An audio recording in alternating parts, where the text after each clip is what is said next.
Full intimidation and harassment has continued to gather momentum in the Nigerian tertiary institutions as students are beginning to speak out.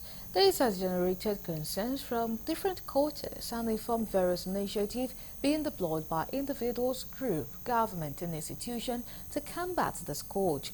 Correspondent Koliojo in this report examines the implication of this trend on education in Nigeria.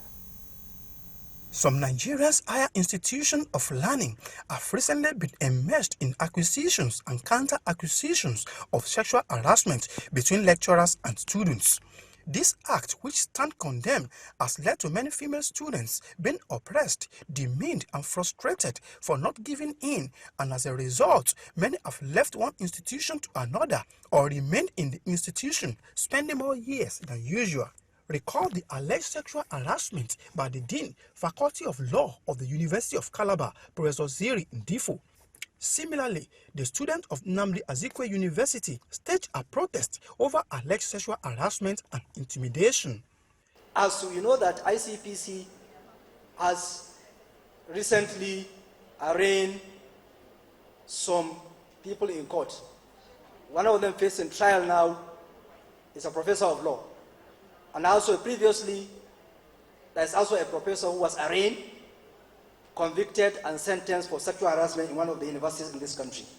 Which I had a meeting with the nurse group, had a meeting with hotelers, schools. We agreed whoever commits will be prosecuted. Also, many female students have yielded to the demands of their lecturers just to secure a degree, national diploma or NCE, after not being able to speak out, especially knowing that in most cases, speaking out will lead to more problems for them. Able to eradicate sexual harassment in our educational institution, the ugly can go unfortunately persisted.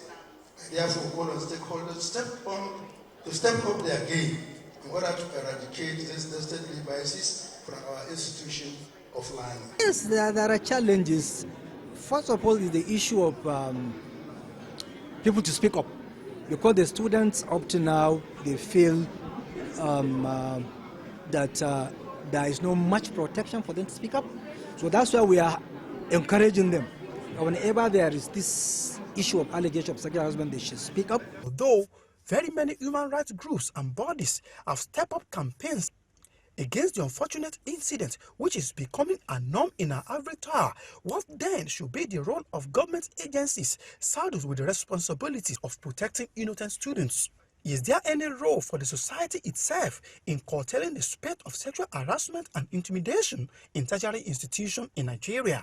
Processes at sub-national levels so that the state commissioners for education can embed this into their own state framework to see that every higher education institution in their state is free from sexual harassment and, more importantly, from the prevention lens and not from the response lens. From Abuja, Ojo, Galaxy TV.